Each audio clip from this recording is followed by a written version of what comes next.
Hello po, magandang araw po sa inyo. Ito naman po si Daddy ni Tito D upang magpakita na naman ng tungkol ito sa kamuting kahoy o balinghoy at gagawin nating puto.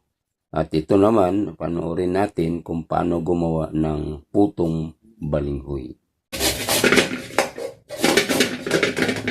Yan natin muna.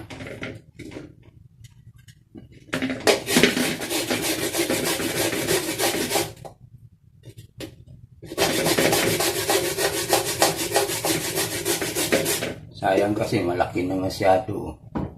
Hindi na pwedeng ilabon. Sinalang gagawin. Sinalang kaya puto.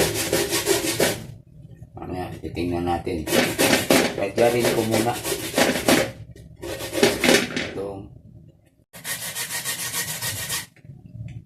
Yan sa Quezon, tinawag ito na balinghoy.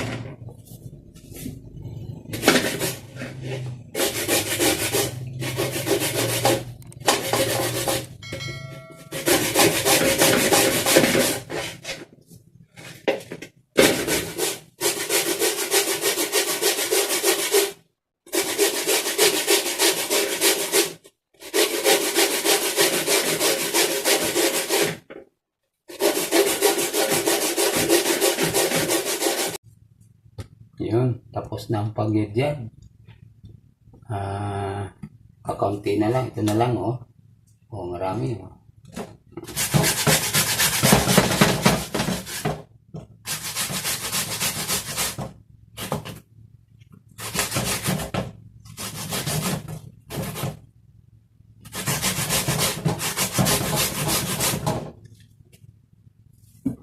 Yun. Tapos na. Tinang tigaan siya.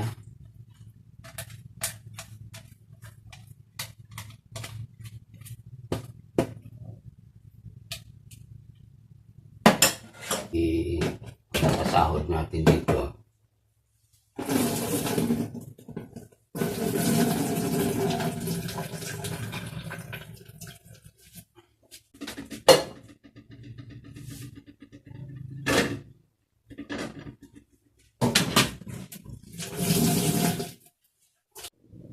Okay, tapos na.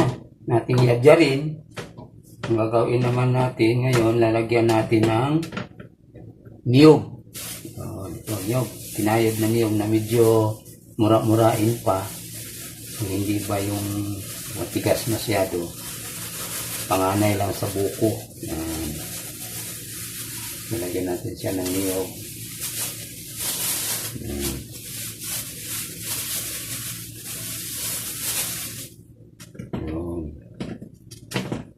Tapos, lalagyan natin ng brown asukal. Yan.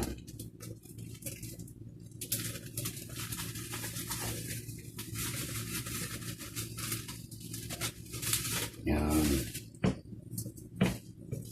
Haluin natin para malahok yung asukal at saka niyog.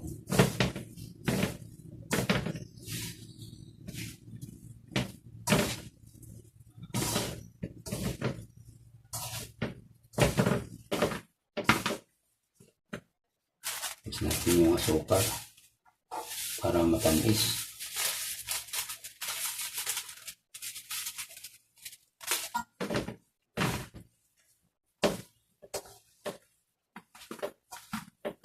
Okay. Ilagay natin ito may sa steamer. May ilagay siyang para hindi lumusot. Ilagay natin dito. Dito na, ipisa natin lahat ito para isang lutuan. Para madali lang siya.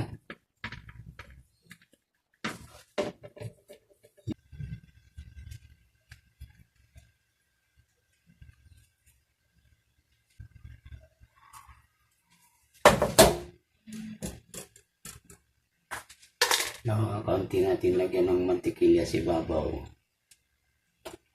Para pangpalasa man lang niya.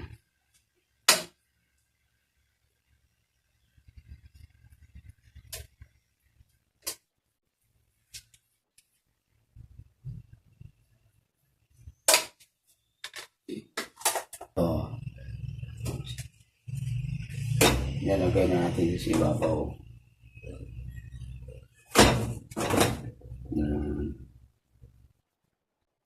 Tapos takpan natin siya. Yun, nakaapoy na yan. Antay na lang natin mamaya pagka naluto na siya. Po, tingnan po natin kung luto na. O, nausok na yan. O, tingnan natin. Siya. Kung pwede na. O, pwede na nga. Luto na. O, patayin natin.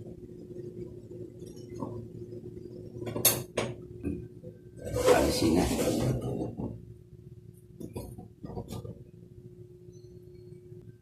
Yun, oh. Luto na. Tap dito.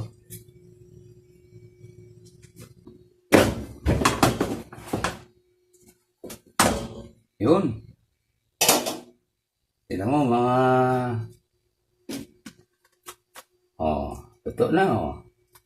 Ano yung finish na ginawa natin.